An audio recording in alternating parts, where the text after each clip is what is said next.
Hi guys ನಮಸ್ಕಾರ ಎಲ್ಲರಿಗೂ welcome back to our ಇದು ದ ಯೂಟ್ಯೂಬ್ ಚಾನಲ್. ಸೊ ಎಲ್ಲರೂ ತಮ್ಮ ಎಕ್ಸಾಮ್ಸ್ಗಳನ್ನ ಮುಗಿಸ್ಕೊಂಡಿರ್ತೀರ ಆಲ್ಮೋಸ್ಟ್. ಸೊ ಆಮೇಲೆ ಎಕ್ಸಾಮ್ಸ್ ಆದಮೇಲೆ ತಲೆಗೆ ಬರೋದು ವಾಟ್ ನೆಕ್ಸ್ಟ್. ಸೊ ನಾನು ಏನು ಮಾಡಬೇಕು ನೆಕ್ಸ್ಟ್, ಇವಾಗ ಎಕ್ಸಾಮ್ಸ್ ಆಯಿತು. ಸೊ ನಾನು ಯಾವ ಥರ ನನ್ನ ಪ್ರಿಪ್ರೇಷನ್ ಇರಬೇಕು, ನಾನು ಏನು ಮಾಡಬೇಕು ಅನ್ನೋದು ಎಲ್ಲರ ತಲೆಯಲ್ಲೂ ಇರುತ್ತೆ. ಮತ್ತು ನನಗೂ ತುಂಬ ಅಂದರೆ ತುಂಬ ಮೆಸೇಜಸ್ ಬಂದಿತ್ತು, ಲೈಕ್ ಮ್ಯಾಮ್ ಪ್ಲೇಸ್ಮೆಂಟ್ ಬಗ್ಗೆ ಮಾತಾಡಿ ಅಂತ.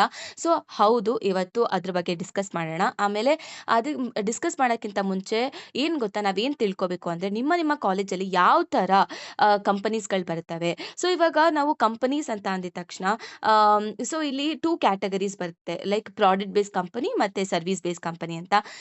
ಇದ್ರ ಬಗ್ಗೆ ನೋಡ್ತಾ ಹೋಗೋಣ. ಸೊ ನೆಕ್ಸ್ಟ್ ಅದಾದಮೇಲೆ ಸರ್ವಿಸ್ ಬೇಸ್ಡ್ ಕಂಪನಿಲಿ ಹೈರಿಂಗ್ ಪ್ರೋಸೆಸ್ ಯಾವ ಥರ ಇರುತ್ತೆ, ಲೈಕ್ ಯಾವ ಥರ ರೌಂಡ್ಸ್ ಇರುತ್ತೆ, ಮತ್ತು ಪ್ರಾಡಕ್ಟ್ ಕಂಪನೀಸು ಏನನ್ನ ನೋಡ್ತಾರೆ, ಅವರ ಹೈರಿಂಗ್ ಪ್ರೋಸೆಸ್ ಹೆಂಗಿರುತ್ತೆ. So there is a lot of difference between these companies. ಓಕೆನಾ. ಸೊ ನಾವು ಒಂದೊಂದಾಗೆ ತಿಳ್ಕೊಳ್ತಾ ಹೋಗೋಣ. ಸೊ ಫಸ್ಟ್ ಇವಾಗ ಕಂಪನಿ ಕ್ಯಾಟಗರೀಸ್ ಅಂತ ಬಂದ್ರೆ, so it will be product based company ಮತ್ತೆ ಸರ್ವಿಸ್ ಬೇಸ್ಡ್ ಕಂಪನಿ. ಓಕೆನಾ. ಸೊ ಇವಾಗ ಪ್ರಾಡಕ್ಟ್ ಬೇಸ್ಡ್ ಕಂಪನಿ ಬಗ್ಗೆ ಮಾತಾಡೋದಾದ್ರೆ, ಈ ಒಂದು ಪ್ರಾಡಕ್ಟ್ ಬೇಸ್ಡ್ ಕಂಪನಿ ಅವರ ಒಂದು ಪ್ರಾಡಕ್ಟ್ ಅವರೇ ಓನ್ ಆಗಿ ಬಿಲ್ಡ್ ಮಾಡಿ ಸೆಲ್ ಮಾಡ್ತಾರೆ ಯೂಸರ್ಸ್ಗೆ. ಅದು ಪ್ರಾಡಕ್ಟ್ ಬೇಸ್ಡ್ ಕಂಪನಿ ಆಗಿರುತ್ತೆ. ಅದಾದ್ಮೇಲೆ ಇವಾಗ ಪ್ರಾಡಕ್ಟ್ ಬೇಸ್ಡ್ ಕಂಪನಿ ಇವಾಗ ಯಾವ್ದಾವ್ದು ಅಂತ ಅಂದ್ರೆ ಗೂಗಲ್ಲು, ಅಮೆಝಾನು, ಮೈಕ್ರೋಸಾಫ್ಟ್, ಇವೆಲ್ಲ ಪ್ರಾಡಕ್ಟ್ ಬೇಸ್ಡ್ ಕಂಪನೀಸ್. ಓಕೆನಾ. ಸರ್ವಿಸ್ ಬೇಸ್ಡ್ ಕಂಪನಿ ಅಂದ್ರೆ ಈ ಒಂದು ಪ್ರಾಡಕ್ಟ್ಸ್ಗಳಿಗೆ ಬಿಲ್ಡ್ ಮಾಡಿರುವಂಥ ಪ್ರಾಡಕ್ಟ್ಸ್ಗಳಿಗೆ ಸರ್ವಿಸ್ನ ಪ್ರೊವೈಡ್ ಮಾಡೋದು. ಅದು ಬಂದ್ಬಿಟ್ಟು ಸರ್ವಿಸ್ ಬೇಸ್ಡ್ ಕಂಪನಿ ವರ್ಕ್ ಆಗಿರುತ್ತೆ. ಸೊ ಇವಾಗ ಹೇಳಬೇಕು ಅಂದರೆ with respect to maintaining the database ಆಗಿರ್ಬೋದು, ಎರರ್ಸ್ನ ಫಿಕ್ಸ್ ಮಾಡೋದಾಗಿರ್ಬೋದು, ಅಥವಾ ಡೇಟಾನ ಸೆಕ್ಯೂರ್ ಆಗಿ ನೋಡ್ಕೊಳ್ಳೋದಾಗಿರ್ಬೋದು, ಅಥವಾ ಸಿಸ್ಟಮ್ಸ್ನ ಅಪ್ಡೇಟ್ ಮಾಡೋದಾಗಿರ್ಬೋದು, ಈ ಥರದ್ದೆಲ್ಲ ಸರ್ವಿಸ್ ಬೇಸ್ ಕಂಪನೀಸ್ಗೆ ಬರುತ್ತೆ. ಓಕೆನಾ. ಇಷ್ಟು ಕ್ಲಿಯರ್ ಆಯ್ತಾ, ಸರ್ವಿಸ್ ಬೇಸ್ ಕಂಪನಿ ಅಂದ್ರೇನು, ಪ್ರಾಡಕ್ಟ್ ಬೇಸ್ ಕಂಪನಿ ಅಂದ್ರೇನು. ಇವಾಗ ನಿಮಗೆ ಒಂದು ಡಿಫ್ರೆನ್ಸ್ ಅನ್ನೋದು ಗೊತ್ತಾಗಿರುತ್ತೆ. ಸೊ ಆಲ್ಮೋಸ್ಟು ಎಲ್ಲ ಕಾಲೇಜಲ್ಲೂ ಲೈಕ್ ಟೈರ್ 3, ಟೈರ್ 2, ಟೈರ್ 4 ಕಾಲೇಜಸಲ್ಲಿ ಬರುವಂಥ ಕಂಪನೀಸು ಸರ್ವಿಸ್ ಬೇಸ್ ಕಂಪನಿ ಆಗಿರುತ್ತೆ. ನೆಕ್ಸ್ಟ್ ಇದ್ರ ಬಗ್ಗೆ ಕ್ಲಿಯರ್ ಆಗಿದ್ರೆ, ಸೊ ನಾನು ಇನ್ನೊಂದ್ರ ಬಗ್ಗೆ ಕ್ಲಿಯರ್ ಮಾಡಬೇಕು, ಏನಂದ್ರೆ ಆನ್ ಕ್ಯಾಂಪಸ್ ಮತ್ತೆ of campus. So on campus ಅಲ್ಲಿ ಏನ್ ನಡೆಯುತ್ತೆ ಅಂದ್ರೆ, ಆನ್ ಕ್ಯಾಂಪಸ್ ಅಂದ್ರೆ ನಿಮ್ಮ ಒಂದು ಕಾಲೇಜಲ್ಲಿ ನೀವು ಪ್ಲೇಸ್ ಆಗುವಂಥದ್ದು. ಆಫ್ ಕ್ಯಾಂಪಸ್ ಅಂತ ಅಂದ್ರೆ ಔಟ್ಸೈಡ್ ಹೋಗಿ ನೀವು ನಿಮ್ಮಷ್ಟಕ್ಕೆ ನೀವೇ ಓನ್ ಆಗಿ ಬೇರೆ ಕಂಪನೀಸಿಗೆ ಹೋಗಿ ಇಂಟರ್ವ್ಯೂಸ್ ಕೊಡೋದು ಮತ್ತೆ ಅಲ್ಲಿ ಪ್ಲೇಸ್ ಆಗೋದು, ಅದು ಆಫ್ ಕ್ಯಾಂಪಸ್ ಅಂತ ಹೇಳ್ತಾರೆ. ಅರ್ಥ ಆಯ್ತಾ. ಈ ಆನ್ ಕ್ಯಾಂಪಸ್ ಅಲ್ಲಿ ಲೈಕ್ ಈ ಆರಾಮಾಗಿ ಪ್ಲೇಸ್ ಆಗ್ಬೋದು. ಇಲ್ಲಿ ಬರೀ ನಿಮ್ಮ ಕಾಲೇಜ್ ಮೇಟು, ಕ್ಲಾಸ್‌ಮೇಟ್ಸು ಇವರಷ್ಟೇ ನಿಮಗೆ ಕಾಂಪಿಟೇಟರ್ಸ್ ಆಗಿರ್ತಾರೆ. ಸೊ, ಆರಾಮಾಗಿ ಇವ್ರನ್ನ ಕಾಂಪಿಟೇಟರ್ಸ್ ಆಗಿ ತಗೊಂಡು ನೀವು ಆರಾಮಾಗಿ ಪ್ಲೇಸ್ ಆಗ್ಬೋದು. You can take the jobs. Okay. But off campus ಅಂತ ಅಂದ್ರೆ ಇಟ್ ಇಸ್ ವೆರಿ ಡಿಫಿಕಲ್ಟ್. ಏನು ಬರೀ ಕರ್ನಾಟಕ ಬರತ್ತಾ ಅಥವಾ ಬರೀ ನಿಮ್ಮ ಕಾಲೇಜವ್ರು ಬರ್ತಾರಾ? ಇಲ್ಲ. ತುಂಬಾ ಅಂದ್ರೆ ತುಂಬಾ ಕಡೆಯಿಂದ ಸ್ಟೂಡೆಂಟ್ಸ್ ಬರ್ತಾರೆ. ಸೊ, ಹೇಳಕ್ಕಾಗಲ್ಲ. ತುಂಬಾ ಚೆನ್ನಾಗಿ ಸ್ಕಿಲ್ಸ್ ಬೆಳೆಸ್ಕೊಂಡು ನಿಮ್ಗಿಂತ ಚೆನ್ನಾಗಿ ಇರೋರು ಇರ್ತಾರೆ. ಸೊ ಅಲ್ಲಿ ಏನು ಜಾಬ್ ಪೊಸಿಷನ್ ತಗೊಳ್ಳೋದು ತುಂಬಾ ಅಂದ್ರೆ ತುಂಬಾ ಕಷ್ಟ with respect to on campus. ಓಕೆನಾ. ಈ ಒಂದು ಸರ್ವಿಸ್ ಬೇಸ್ ಕಂಪನಿಯಲ್ಲಿ like salary will range only from 3 to 6 LPA minimum ಅಷ್ಟೇ. ಸೊ ಅದೇ ನೀವು ಪ್ರಾಡಕ್ಟ್ ಬೇಸ್ಡ್ ಕಂಪನಿಗೆ ಏನಾದರೂ ಪ್ಲೇಸ್ ಆದರೆ, ಸೊ ಯು ಕ್ಯಾನ್ ಲೈಕ್ ಸ್ಟಾರ್ಟಿಂಗೇ ಲೈಕ್ 15 to 20 LPA ಇರುತ್ತೆ ಅಲ್ಲಿ. ಓಕೆನಾ. ಇಲ್ಲಿ ಸರ್ವಿಸ್ ಬೇಸ್ ಕಂಪನಿಲಿ ಮಾಸ್ ಹೈರಿಂಗ್ ಮಾಡ್ತಾರೆ, ಬಟ್ ಪ್ರಾಡಕ್ಟ್ ಬೇಸ್ ಕಂಪನಿಯಲ್ಲಿ ವೆರಿ ಲಿಮಿಟೆಡ್. ಓಕೆನಾ. ತುಂಬ ಲಿಮಿಟೆಡ್ ಪೀಪಲ್ಸ್ನ ಮಾತ್ರ ಹೈರ್ ಮಾಡ್ಕೊಳ್ತಾರೆ ಅವರು. So always aim to get hired in the product base company. ಓಕೆನಾ. ಸೊ ಈ ಒಂದು ಪ್ರಾಡಕ್ಟ್ ಬೇಸ್ ಕಂಪನಿಯಲ್ಲಿ ನೀವು ಪ್ಲೇಸ್ ಆಗಬೇಕಂದ್ರೆ ಅವರು ಮೇಜರ್ ಆಗಿ ನೋಡೋ ಅಂಥದ್ದು ಏನು ಗೊತ್ತಾ, ಬರೀ ನಿಮ್ಮ ಪ್ರಾಬ್ಲಮ್ ಸಾಲ್ವಿಂಗ್ ಸ್ಕಿಲ್ಸ್ ಯಾವ ರೀತಿ ಇದೆ ಅನ್ನೋದನ್ನ ತುಂಬ ನೋಡ್ತಾರೆ ಅವರು. Like DSA, system design, problem solving, logic ಇದನ್ನ ಅವರು ಟೆಸ್ಟ್ ಮಾಡ್ತಾರೆ.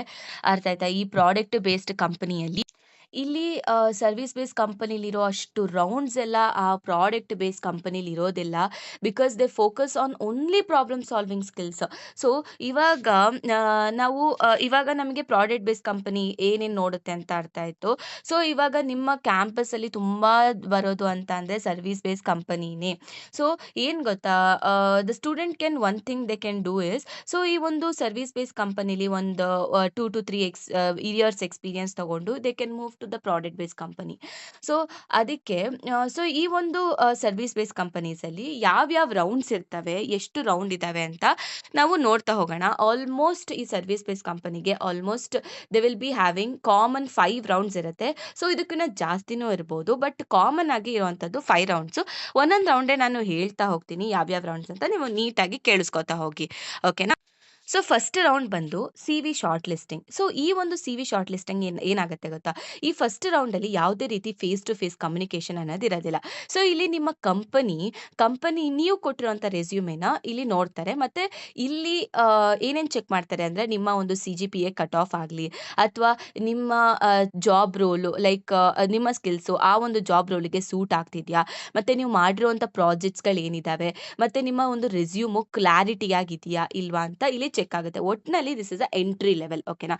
ಶಾರ್ಟ್ ಲಿಸ್ಟಿಂಗ್ ನಿಮ್ಮ ಒಂದು ಸಿ-ವಿ ಶಾರ್ಟ್ ಲಿಸ್ಟ್ ಆಗುತ್ತೆ. ಸೊ ಆಮೇಲೆ ಇಲ್ಲಿ ಏನು ಅಂತ ಅಂದ್ರೆ ಈ ಒಂದು ಸ್ಟೇಜಲ್ಲಿ ಯಾಕೆ ಸ್ಟೂಡೆಂಟ್ಸು ರಿಜೆಕ್ಟ್ ಆಗ್ತಾರೆ ಅಂತಂದ್ರೆ, ಇವಾಗ ಎಕ್ಸಾಂಪಲ್ ನಾನು ಹೇಳ್ತೀನಿ ನೋಡಿ. ಸೊ ಇವಾಗ ಯಾವುದೋ ಒಂದು ಸ್ಟೂಡೆಂಟಿಗೆ ಪೈಥಾನ್ ಮತ್ತೆ ಎಸ್-ಕ್ಯೂ-ಎಲ್ ಅನ್ನೋ ಸ್ಕಿಲ್ ತುಂಬಾ ಅಂದ್ರೆ ತುಂಬಾ ಚೆನ್ನಾಗಿ ಗೊತ್ತು. ಅದಷ್ಟೇ ಅಲ್ಲ ತುಂಬಾ ಚೆನ್ನಾಗಿ ಗೊತ್ತು. ಬಟ್ ಅವರು ರೆಸ್ಯೂಮೆನ ಯಾವ ರೀತಿ ಫಾರ್ಮ್ಯಾಟಲ್ಲಿ ಇಟ್ಟಿರ್ತಾರೆ ಅಂದ್ರೆ ಒಳ್ಳೆ ವಾಟ್ಸಾಪ್ ಮೆಸೇಜ್ ಥರ ಇಡೋದಾಗ್ಲಿ. ಸೊ ಈ ಥರ ಒಂದು ಯಾವುದೇ ರೀತಿ ಒಂದು ಫಾರ್ಮ್ಯಾಟ್‌ನ ಮೇಂಟೈನ್ ಮಾಡೋದಿಲ್ಲ.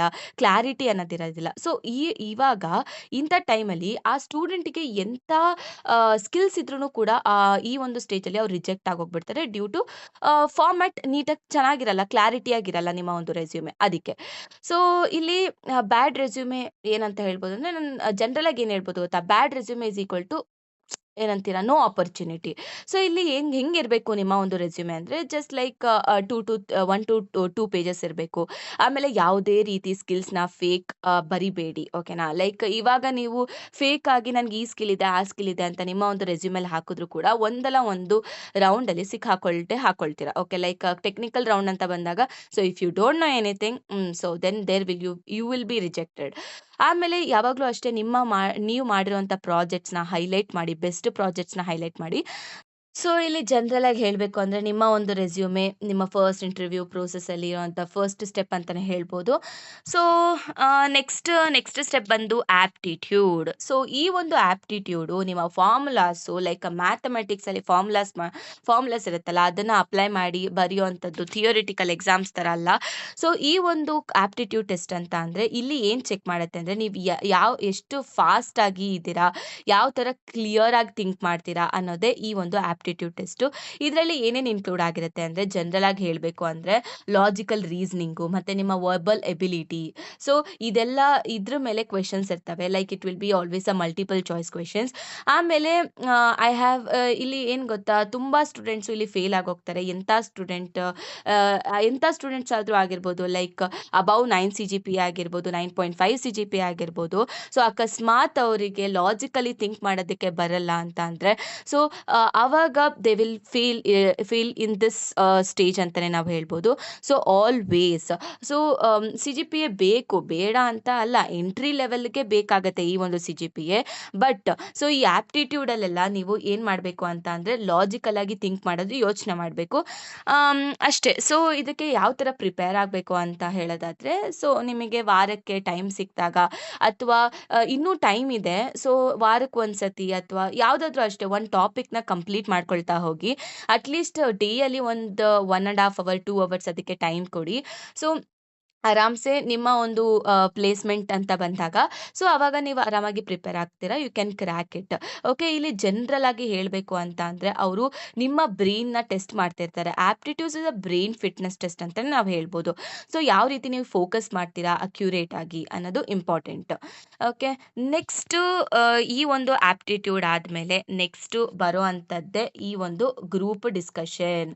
ಸೊ ಈ ಒಂದು ಗ್ರೂಪ್ ಡಿಸ್ಕಷನ್ಸಲ್ಲಿ ಏನಾಗುತ್ತೆ ಅಂತ ಅಂದರೆ so it is not A debate. Okay general ಆಗಿ ಹೇಳಬೇಕು ಅಂದರೆ ಈ ಗ್ರೂಪ್ ಡಿಸ್ಕಷನ್ ಏನು ಅಲ್ಲೇನು ಡಿಬೇಟ್ ಮಾಡೋದಿಲ್ಲ. ಸೊ ಇಲ್ಲಿ ನಿಮ್ಮ ಬಿಹೇವಿಯರ್ ಟೆಸ್ಟ್ ಮಾಡ್ತಾರೆ.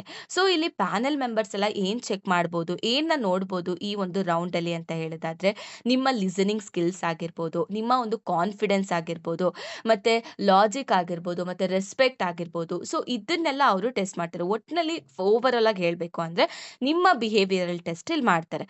ಓಕೆನಾ. ಸೊ ಇಲ್ಲಿ ಕಾಮನ್ ಆಗಿ ನಮ್ಮ ಸ್ಟೂಡೆಂಟ್ಸ್ಗಳು ಏನು ಮಿಸ್ಟೇಕ್ ಮಾಡ್ತಾರೆ ಅಂತ ಅಂದರೆ ಇವಾಗ ಯಾರೋ ಮಾತಾಡ್ತಿರ್ತಾರೆ ಅವ್ರಿಗೆ ಹೋಗಿ ಇಂಟ್ರಪ್ಟ್ ಮಾಡೋದು ಮತ್ತು ಲಾಜಿಕ್ ಇಲ್ದಿರ ಮಾತಾಡೋದು. ಸೊ ಇಲ್ಲ ಅಂದರೆ ಏನೂ ಗೊತ್ತಿಲ್ಲ ಅಂತ ಅಂದರೆ ಸೈಲೆಂಟಾಗಿ ಕುತ್ಕೊಳ್ಳೋದು. ಇದೆಲ್ಲ ಕಾಮನ್ ಮಿಸ್ಟೇಕ್ಸು ನಮ್ಮ ಸ್ಟೂಡೆಂಟ್ಸ್ ಮಾಡುವಂಥದ್ದು. ಸೊ ಇದನ್ನೆಲ್ಲ ಮಾಡಬಾರ್ದು ಓಕೆನಾ. ಸೊ ನಿಮಗೆ ಗೊತ್ತಿಲ್ಲ ಅಂತ ಅಂದ್ರೂ 2ರಿಂದ 3 ಪಾಯಿಂಟು ಕಾನ್ಫಿಡೆಂಟಾಗಿ ಮಾತಾಡಿ ಓಕೆನಾ. ಅದರಲ್ಲಿ ಸ್ವಲ್ಪ ಕಾಮಾಗಿ ಕ್ಲಾರಿಟಿಯಾಗಿ ಮಾತಾಡಿ ಓಕೆನಾ? ಸೊ ಆಲ್ವೇಸ್ ರಿಮೆಂಬರ್ ಇಲ್ಲೇನು ಅಂತ ಅಂದ್ರೆ ಕಾನ್ಫಿಡೆನ್ಸು ಮತ್ತೆ clarity is more powerful than your loud voice. ಅರ್ಥ ಆಯ್ತಲ್ವಾ? ಸೊ ಈ ಒಂದು ಗ್ರೂಪ್ ಡಿಸ್ಕಷನ್ ಅಲ್ಲಿ ಇಷ್ಟು ನಡೆಯುತ್ತೆ. ಸೊ ನೆಕ್ಸ್ಟ್ ನಾವು ನೋಡೋದಾದ್ರೆ ನೆಕ್ಸ್ಟ್ ಬಂದ್ಬಿಟ್ಟು ಟೆಕ್ನಿಕಲ್ ಇಂಟರ್ವ್ಯೂ. ಸೊ ಈ ಒಂದು ಟೆಕ್ನಿಕಲ್ ಇಂಟರ್ವ್ಯೂ ನೋಡಿ ಗೈಸ್, ಇಲ್ಲಿ ಸಿಕ್ಕಾಕೊಳ್ತೀರಾ. ಅಕಸ್ಮಾತ್ ನೀವೇನಾದ್ರೂ ರೆಸ್ಯೂಮೆಯಲ್ಲಿ ಏನಾದ್ರೂ ತಪ್ಪು ತಪ್ಪು ಸರ್ಟಿಫಿಕೇಶನ್ಸ್ ಅಥವಾ ನನಗೆ ಇದು ಗೊತ್ತು ಅದು ಗೊತ್ತು, ನಾನು ಈ ಪ್ರಾಜೆಕ್ಟ್ ಮೇಲೆ ವರ್ಕ್ ಮಾಡ್ತೀನಿ ಆ ಪ್ರಾಜೆಕ್ಟ್ ಮೇಲೆ ವರ್ಕ್ ಮಾಡಿದ್ದೀನಿ ಅಂತ ನೀವೇನಾದ್ರೂ ಫೇಕಲ್ಲಿ ಹಾಕಿ ಒಂದು ವೇಳೆ ಬೈ ಲಕ್ಕಾಗಿ ನೀವು ಇಲ್ಲಿವರೆಗೂ ಬಂದರೂ ಕೂಡ ಇಲ್ಲಾದ್ರೂ ನೀವು ಸಿಕ್ಕಾಕೊಂಡೇ ಹಾಕೊಳ್ತೀರಾ. ಓಕೆನಾ? ಆಲ್ವೇಸ್ ರಿಮೆಂಬರ್, ನಾನು ನೋಡಿದ್ದೀನಿ ತುಂಬಾ ಸ್ಟೂಡೆಂಟ್ಸ್ ಏನ್ ಗೊತ್ತಾ, ಇವಾಗ ಒಂದು ಪ್ರಾಜೆಕ್ಟ್ ಅಂತ ಬಂದ್ರೆ ಆಲ್ಮೋಸ್ಟ್ ಲೈಕ್ 4 ಮೆಂಬರ್ಸ್ ಇರ್ತೀರಾ ಅಂತ ಅನ್ಕೊಳ್ಳಿ. ಲೈಕ್ ಮಿನಿ ಪ್ರಾಜೆಕ್ಟ್ ಅಥವಾ ಮೇಜರ್ ಪ್ರಾಜೆಕ್ಟ್ ಅಲ್ಲಾಗ್ಲಿ 3 4 ಜನ ಇರ್ತೀರಾ. ಸೊ ಅಲ್ಲಿ ಕೆಲವೊಬ್ರು ಏನ್ ಮಾಡ್ತಾರೆ ಅಂದ್ರೆ ಒಬ್ರ ಮೇಲೆ ಡಿಪೆಂಡ್ ಆಗೋಗ್ಬಿಡ್ತಾರೆ ಒಂದು ಪ್ರಾಜೆಕ್ಟ್ ಮಾಡೋದಕ್ಕೆ. ಸೊ ವೇರ್ ಆಸ್ ಅದರ್ ಪೀಪಲ್ಸ್ಗೆ ಆ ಪ್ರಾಜೆಕ್ಟ್ ಬಗ್ಗೆ ಐಡಿಯಾನೇ ಇರೋದಿಲ್ಲ. ಬಟ್ ನಿಮ್ಮ ಒಂದು ರೆಸ್ಯೂಮೇಲಿ ನೀವು ಅದನ್ನ ಇನ್ಕ್ಲೂಡ್ ಮಾಡಿದಾಗ, so make sure that you know about that project very well. ಅಕಸ್ಮಾತ್ ಅಲ್ಲಿ ಏನಾರ ಬ್ಲಾ ಬ್ಲಾ ಅಂತ ಹೇಳ್ಬಿಟ್ರೆ ಮುಗೀತು ಅಲ್ಲಿ, ಅಲ್ಲೇ ರಿಜೆಕ್ಟ್. ಓಕೆನಾ? ಸೊ ಇಲ್ಲಿ ಇದು ಮೋಸ್ಟ್ ಇಂಪಾರ್ಟೆಂಟ್ ರೌಂಡ್ ಅಂತಾನೆ ಹೇಳ್ಬೋದು. ಇಲ್ಲಿ ಏನೇನ್ ಚೆಕ್ ಮಾಡ್ತಾರೆ, ನಿಮ್ಮ ಕೋರ್ ಸಬ್ಜೆಕ್ಟ್ಸ್ ಆಗಿರ್ಬೋದು ಅಥವಾ ಪ್ರೋಗ್ರಾಮಿಂಗ್ ಲ್ಯಾಂಗ್ವೇಜಸ್, ನಿಮ್ಗೆ ಯಾವ್ಯಾವ ಪ್ರೋಗ್ರಾಮಿಂಗ್ ಲ್ಯಾಂಗ್ವೇಜಸ್ ಗೊತ್ತು, ಮತ್ತೆ ನಿಮ್ಮ ಪ್ರಾಜೆಕ್ಟ್ ಬಗ್ಗೆ ನೀವು ಏನ್ ಮೆನ್ಷನ್ ಮಾಡಿದ್ರಲ್ಲ ಅದ್ರ ಬಗ್ಗೆನೂ ಕೂಡ ಮಾತಾಡ್ತಾರೆ. ಮತ್ತೆ ಪ್ರೋಗ್ರಾಮಿಂಗ್ ಬಗ್ಗೆ ಕೆಲವೊಂದು ಕ್ವೆಶನ್ಸ್ಗಳನ್ನ ಕೇಳ್ತಾರೆ. ಸೊ ಎಕ್ಸಾಂಪಲ್, ಇವಾಗ ನೀವೇನು ನನಗೆ ಜಾವಾ ಗೊತ್ತು ಅಂತ ನೀವು ರೆಸ್ಯೂಮೇಲೆ ಬರ್ದಿರ್ತೀರ. ಓಕೆನಾ? ಸೊ ಅವಾಗ ಅವರು ಜಾವಾ ಮೇಲೆ ಕ್ವೆಶನ್ಸ್‌ನ ಕೇಳಕ್ ಸ್ಟಾರ್ಟ್ ಮಾಡ್ತಾರೆ. ಸೊ ಇಲ್ಲಿ ಬಿಗ್ಗೆಸ್ಟ್ ಮಿಸ್ಟೇಕ್ ಏನ್ ಗೊತ್ತಾ ಮಾಡೋದು? ಸೊ ಸ್ಟೂಡೆಂಟು ಮೆಮರೈಸ್ ಮಾಡ್ತಾರೆ ಆನ್ಸರ್ಸ್‌ನ ಇನ್‌ಸ್ಟೆಡ್ ಆಫ್ ಅಂಡರ್‌ಸ್ಟ್ಯಾಂಡಿಂಗ್. ಸೊ ಅದೇ ಗೈಸ್ ನಾನು ಹೇಳಿದ್ದು. ಯಾವತ್ತೂ ಅಷ್ಟೇ, ಇವಾಗ ವಿಟಿಲಿ ತುಂಬಾ ಒಳ್ಳೆ ಸಿಲೆಬಸ್‌ನ ಕೊಟ್ಟಿದ್ದಾರೆ. ಬಟ್ ಏನ್ ಮಾಡ್ತೀರಂದ್ರೆ ನೀವುಗಳು ಎಕ್ಸಾಮ್ ಪರ್ಪಸ್‌ಗೆ ಮಾತ್ರ ಓದ್ತೀರಾ. ಸೊ ಅವಾಗ ಓದ್ದಾಗ ನನಗೆ ಈ ಪ್ರೋಗ್ರಾಮಿಂಗ್ ಲ್ಯಾಂಗ್ವೇಜ್ ಗೊತ್ತು ಅಂತ ಅಂದ್ರೂ ಕೂಡ ಈ ಒಂದು ಲೆವೆಲಲ್ಲಿ ಅವ್ರು ಕೇಳಿದಾಗ ನೀವು ಆ ಮಗಪ್ ಮಾಡಿರೋ ಆನ್ಸರ್‌ನ ಹೇಳ್ತೀರಾ instead of understanding it. So ಆ ಥರ. ಸೊ ಅಂದ್ರೆ ಇವಾಗ ಫಸ್ಟ್ ಸೆಮ್ಮಲ್ಲಿ ನೀವು ಪೈಥಾನು, ಜಾವಾ ಅದು ಇದು ಕಲ್ತಿರ್ತೀರ. ಓಕೆನಾ? ಸೊ ನಿಮಗೆ ಪ್ರೋಗ್ರಾಮಿಂಗ್ ಲ್ಯಾಂಗ್ವೇಜ್ ಗೊತ್ತು ಅಂತ ನಿಮಗನ್ಸುತ್ತೆ. ಬಟ್ ಅಲ್ಲಿ ಈ ಒಂದು ಸ್ಟೇಜಿಗಂತ ಬಂದಾಗ ಅವ್ರೇನಾದ್ರೂ ಕ್ವೆಶನ್ಸ್ ಕೇಳಿದಾಗ ಬೇರೆ ಥರ ನಿಮಗ್ ಗೊತ್ತಿರಲ್ಲ. ಸೊ ಅದಕ್ಕೆ ಯಾಕಂದ್ರೆ ನಾವು ಎಕ್ಸಾಮ್ ಪರ್ಪಸ್‌ಗೆ ಮಾತ್ರ ಓದಿರ್ತೀವಿ. ಅದಕ್ಕೆ ನಮಗ್ ಗೊತ್ತಿಲ್ಲ ಅಂತ ನೀವು ಹೇಳ್ಬೋದು. ಓಕೆನಾ? ಹೇಳ್ತೀರಾ ಕೂಡ ನೀವು. ಅದಕ್ಕೆ ಯಾವತ್ತೂ ಅಷ್ಟೇ ಸಬ್ಜೆಕ್ಟ್ಸ್‌ನ ಅಂಡರ್‌ಸ್ಟ್ಯಾಂಡ್ ಮಾಡ್ಕೊಳಕ್ ಟ್ರೈ ಮಾಡಿ. ಸೊ ಇವಾಗ ನಾವು ಫಿಫ್ತ್ ಸೆಮ್ ಅಂತ ನೋಡಿದಾಗ ಕಂಪ್ಯೂಟರ್ ನೆಟ್ವರ್ಕ್ಸ್ ತುಂಬಾ ಒಳ್ಳೆ ಸಬ್ಜೆಕ್ಟ್ ಆಗಿತ್ತು ಅದು. ಅದಾದ್ಮೇಲೆ ಎಐ ಇದು ಕೂಡ ಬೂಮಿಂಗ್ ಆಗಿತ್ತು. ಸೊ ಇವುಗಳನ್ನ ನೀವು ಅದೇ ಇಯರ್ ಅಲ್ಲಿ ಅದೇ ಸೆಮ್ ಅಲ್ಲಿ ತುಂಬಾ ಡೆಪ್ತ್ ಆಗಿ ತಿಳ್ಕೊಂಡಾಗ, so you get more knowledge. So instead of reading for exam purpose ನಾವು ಈ ತರ ಪಾಯಿಂಟ್ ಆಫ್ ವ್ಯೂ ಅಲ್ಲಿ ನೋಡಿದಾಗ ನಮಗೆ ತುಂಬಾ ನಾಲೆಡ್ಜು ಗೇನ್ ಆಗುತ್ತೆ. ಮತ್ತೆ ಏನೇ ಕ್ವೆಶನ್ಸ್ ಬಂದ್ರು ನಮಗೆ ಆನ್ಸರ್ ಮಾಡೋಂಥ ಸಿಚುವೇಶನ್ಸ್ ಬರುತ್ತೆ. ಓಕೆನಾ? ಸೊ ಇನ್ನೊಂದು ಏನ್ ಹೇಳ್ಬೇಕು ಅಂದ್ರೆ ಸೊ ಫಿಫ್ತ್ ಸೆಮ್ ಸ್ಟೂಡೆಂಟ್ಸ್ ಗೊತ್ತಿರುತ್ತೆ ಟಿಒಸಿ ಅನ್ನೋ ಸಬ್ಜೆಕ್ಟ್. ಏನಕ್ಕೆ ಆ ಟಿಒಸಿ ಸಬ್ಜೆಕ್ಟ್ ಇಟ್ರು ನಿಮಗೆ ಗೊತ್ತಾ? ಸೊ ಅದ್ರಲ್ಲಿ ಹೆಂಗೆ ಲಾಜಿಕಲ್ ಆಗಿ ಥಿಂಕ್ ಮಾಡಬೇಕು. ಸೊ ಈ ರೀತಿ ಈ ತರನು ಥಿಂಕ್ ಮಾಡ್ಬೋದು ಅಂತ ಆ ಒಂದು TOC subject logical based subject ಆಗಿತ್ತು. ಓಕೆನಾ? ಸೊ ವಿಟಿಯು ಅಲ್ಲಿ ಇರುವಂತ ಸಬ್ಜೆಕ್ಟ್ಸ್‌ಗೆಲ್ಲ ಪ್ರತಿಯೊಂದಕ್ಕೂ ಕೂಡ ಅದರದ್ದೇ ಆದ ವ್ಯಾಲ್ಯೂ ಇದೆ. ಓಕೆನಾ? ಅದು ಸುಮ್ನೆ ಯಾವುದೇ ಯೂಸ್ ಇಲ್ದೆ ಅವರು ಸಬ್ಜೆಕ್ಟ್‌ಗಳನ್ನ ಹಾಕಲ್ಲ. ಓಕೆನಾ? ಸೊ ಇದಂತೂ ಕ್ಲಿಯರ್ ಆಗಿರಿ. ಸೊ ಇವಾಗ ಓಕೆ, ನೀವು ಇಲ್ಲಿವರೆಗೂ ಎಕ್ಸಾಮ್ ಪರ್ಪಸ್‌ಗೆ ಓದ್ಕೊಂಡ್ ಬಂದಿದ್ದೀರಾ, ಡೋಂಟ್ ವರಿ. ಸೊ ನೆಕ್ಸ್ಟ್ ಬರೋ ಯಾವುದೇ ಸೆಮ್ಮಲ್ಲೂ ಕೂಡ ಅಥವಾ ಯಾರೇ ಆಗಲಿ ಯಾವುದೇ ಸೆಮ್ಮಲ್ಲಿ ಇದ್ರೂ ಕೂಡ ಸೊ ನೀವುಗಳು ಆ ಸಬ್ಜೆಕ್ಟ್‌ಗಳನ್ನ ತಿಳ್ಕೊಳ್ಳಿ, ಅರ್ಥ ಮಾಡ್ಕೊಳ್ಳಿ. ಓಕೆನಾ? ಅರ್ಥ ಮಾಡ್ಕೊಂಡು ಓದಿ. So this is what I say. ಈ ಒಂದು ಟೆಕ್ನಿಕಲ್ ಇಂಟರ್ವ್ಯೂ ಫೇಕ್ ಸ್ಕಿಲ್ಸ್‌ನ ಎಕ್ಸ್‌ಪೋಸ್ ಮಾಡ್ಬಿಡುತ್ತೆ. ಓಕೆನಾ? ಸೊ ಆಮೇಲೆ ಬೆಸ್ಟ್ ಆಗಿ ಪ್ರಿಪರೇಷನ್ ಆಗಬೇಕು ಅಂತ ಅಂದ್ರೆ ಯಾವಾಗಲೂ ಅಷ್ಟೇ ಬೇಸಿಕ್ಸ್‌ನ ರಿವೈಸ್ ಮಾಡ್ಕೊಳ್ಳಿ. ಆಮೇಲೆ always be able to explain your project. ಆಮೇಲೆ ಅಕಸ್ಮಾತ್ ನಿಮಗೆ ಗೊತ್ತಿಲ್ವಾ ಅದ್ರ ಬಗ್ಗೆ ಹಾನೆಸ್ಟ್ ಆಗಿ ಮಾತಾಡಿ. ನನಗೆ ಇದ್ರ ಬಗ್ಗೆ ಗೊತ್ತಿಲ್ಲ. I will learn about this ಅಂತ ಟೆಕ್ನಿಕಲ್ ಇಂಟರ್ವ್ಯೂ ಅಲ್ಲಿ ನೀಟಾಗಿ ಮಾತಾಡಿ. ಓಕೆನಾ? So then last but not least about the HR round ಅಂತಾನೆ ಹೇಳ್ಬೋದು. ನೀವು HR ರೌಂಡ್‌ಗೆ ಬಂದಿದ್ದೀರಾ ಅಂದ್ರೆ almost your 90% of your placement preparation ಅಂತ ಏನಂತೀವಿ ಪ್ಲೇಸ್‌ಮೆಂಟ್. ಸೊ ಅಲ್ಲಿಗೆ 90% ಆಗಿರುತ್ತೆ ಅಂತಾನೆ ಅರ್ಥ. ಸೊ ನೆಕ್ಸ್ಟ್ ಈ ಒಂದು ರೌಂಡ್ ಡಿಸೈಡ್ ಮಾಡುತ್ತೆ ನೀವೊಂದು ಕಂಪನಿಗೆ ಜಾಯಿನ್ ಆಗ್ಬೇಕಾ ಬೇಡವಾ ಅನ್ನೋದು. ಸೊ ಇಲ್ಲಿ HR ಏನೇನ ಚೆಕ್ ಮಾಡ್ತಾರೆ ಅಂತ ಅಂದ್ರೆ ನಿಮ್ಮ ಆಟಿಟ್ಯೂಡ್ ಆಗಿರ್ಬೋದು, ನಿಮ್ಮ ಕಮ್ಯುನಿಕೇಷನ್ ಆಗಿರ್ಬೋದು, ಅಥವಾ ನಿಮ್ಮ ಕರಿಯರ್ ಗೋಲ್ಸ್ ಆಗಿರ್ಬೋದು, ಆಮೇಲೆ ಕಲ್ಚರಲ್ ಫಿಟ್ ಆಗಿರ್ಬೋದು, ಇದನ್ನೆಲ್ಲ ಚೆಕ್ ಮಾಡ್ತಾರೆ ಈ ಒಂದು HR.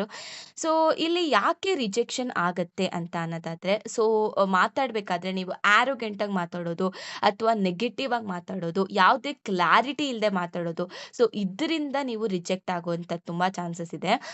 ಸೊ ಇಲ್ಲಿ ಏನ್ ಹೇಳ್ಬೇಕು ಅಂದ್ರೆ ಬೆಸ್ಟ್ ರೂಲ್ ಏನ್ ಹೇಳ್ಬೋದು ಅಂತ ಅಂದ್ರೆ, ನೀವು ಹಾನೆಸ್ಟ್ ಆಗಿದ್ದು ರೆಸ್ಪೆಕ್ಟ್‌ಫುಲ್ ಆಗಿದ್ರೆ ಆರಾಮಾಗಿ ಈ ಒಂದು ಜಾಬ್ ರೋಲ್ ಇದೆಯಲ್ವಾ ಅದಕ್ಕೆ ನೀವು ಸೂಟ್ ಆಗ್ತೀರಾ, ಮತ್ತೆ you can join to the company. So always remember, ಏನು ಅಂತಂದ್ರೆ ನಿಮ್ಮ ಸ್ಕಿಲ್ಸು ಇಂಟರ್ವ್ಯೂವರೆಗೂ ತಗೊಂಡ್ ಬರ್ಬೋದು. ಲಾಸ್ಟ್ ಸ್ಟೇಜ್‌ವರೆಗೂ ತಗೊಂಡ್ ಬರ್ಬೋದು. ಬಟ್ ಈ attitude matters lot. So in getting into a job. ಅರ್ಥ ಆಯ್ತಲ್ವಾ? So these are the main 5 common rounds ಎಲ್ಲಾ ಕಂಪನೀಸಲ್ಲೂ ಈ ಒಂದು 5 ಕಾಮನ್ ರೌಂಡ್ಸ್ ಇದ್ದೇ ಇರುತ್ತೆ. ಸೊ ಇನ್ನೊಂದೇನ್ ಹೇಳ್ಬೇಕು ಅಂತ ಅಂದ್ರೆ, ಸೊ ಇವಾಗ ಕೋಡಿಂಗ್ ಇಂಟರ್ವ್ಯೂ ಅದು ಒಂದು ರೌಂಡ್ ಇರುತ್ತೆ. ಬಟ್ ಇವಾಗ ಬರೋ ಕಂಪನೀಸ್‌ಗಳು ಏನ್ ಮಾಡ್ತಿದೆ ಅಂತ ಅಂದ್ರೆ, ಆಪ್ಟಿಟ್ಯೂಡ್ ರೌಂಡಲ್ಲೇ ಅದನ್ನು ಕೂಡ ಇನ್ಕ್ಲೂಡ್ ಮಾಡ್ತಾರೆ. ಸೊ ಅಲ್ಲೇ ನಿಮಗೆ ಪ್ರಾಬ್ಲಮ್ ಸಾಲ್ವಿಂಗ್ ಸ್ಕಿಲ್ಸ್‌ನ ನೋಡ್ತಾರೆ. So this is what happens.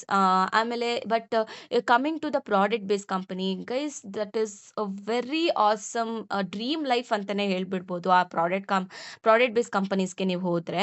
So ಅಲ್ಲಿಗೆ ನೀವು ರೀಚ್ ಆಗಬೇಕು ಅಂತ ಅಂದ್ರೆ ನಿಮ್ಮ ಒಂದು ಬ್ರೇನ್ ಇದೆಯಲ್ವಾ, ತುಂಬಾ ಚೆನ್ನಾಗಿ ವರ್ಕ್ ಕೊಡಿ ಆ ಬ್ರೈನಿಗೆ. ಲಾಜಿಕಲ್ ಆಗಿ ಥಿಂಕ್ ಮಾಡಿ, DSA ಪ್ರಾಬ್ಲಮ್ಸ್‌ನ ಸಾಲ್ವ್ ಮಾಡಿ. ಅಂದ್ರೆ ಈ ಒಂದು ಪ್ರಾಡಕ್ಟ್ ಬೇಸ್ಡ್ ಕಂಪನಿ ನೋಡೋದೇ ನೀವು ಪ್ರಾಬ್ಲಮ್ ಸಾಲ್ವಿಂಗ್ ಸ್ಕಿಲ್ಸ್, ಮತ್ತೆ ಅದ್ರ ಮೇಲೆ ನೀವು ಸಣ್ಣ ಸಣ್ಣ ಪ್ರಾಜೆಕ್ಟ್ ಮಾಡಿದ್ರೂ ಪರವಾಗಿಲ್ಲ. ಯಾಕಂದ್ರೆ ನೀವು ಅಷ್ಟು ಏನು ಅಷ್ಟು ಸ್ಕಿಲ್ ಇರೋದ್ರೆ, ಇವಾಗ ಸಾಲ್ವಿಂಗ್ಸ್ ಅಲ್ಲಿ ನಿಮ್ಗೆ ಅಷ್ಟು ಸ್ಕಿಲ್ ಇದೆ ಅಂತ ಅಂದ್ರೆ ಆರಾಮಾಗಿ ನಿಮ್ಗೆ ಯಾವುದೇ ಪ್ರಾಜೆಕ್ಟ್ ಕೊಟ್ಟರು ಮಾಡ್ತೀರಾ ಅನ್ನೋ ನಂಬಿಕೆಯಲ್ಲಿ. ಸೊ ನೀವು ಅವಾಗ ಪ್ರಾಜೆಕ್ಟ್ಸ್ನ ಈ ತರ ಮಾಡಿದ್ದೀನಿ ಅಂತ ಅಂದ್ರು ನಿಮ್ಮ ಪ್ರಾಬ್ಲಮ್ ಸಾಲ್ವಿಂಗ್ ಸ್ಕಿಲ್ ಏನಾದ್ರು ತುಂಬಾ ಸ್ಟ್ರಾಂಗ್ ಆಗಿದ್ರೆ ಯು ಕ್ಯಾನ್ ಆರಾಮ್ಸೆ go to the product base company. But ಏನಂದ್ರೆ ಆ ಪ್ರಾಡಕ್ಟ್ ಬೇಸ್ ಕಂಪನಿಗೆ ಹೋಗಿ ರೀಚ್ ಆಗೋದೇ ಕಷ್ಟ ನೋಡಿ ಅಲ್ಲಿಗೆ.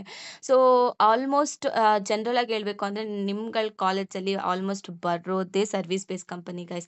ತುಂಬಾ ಬರ್ತವೆ ಪ್ರಾಡಕ್ಟ್ ಬೇಸ್ ಕಂಪನಿ, ಬರಲ್ಲ ಅಂತ ಹೇಳಲ್ಲ.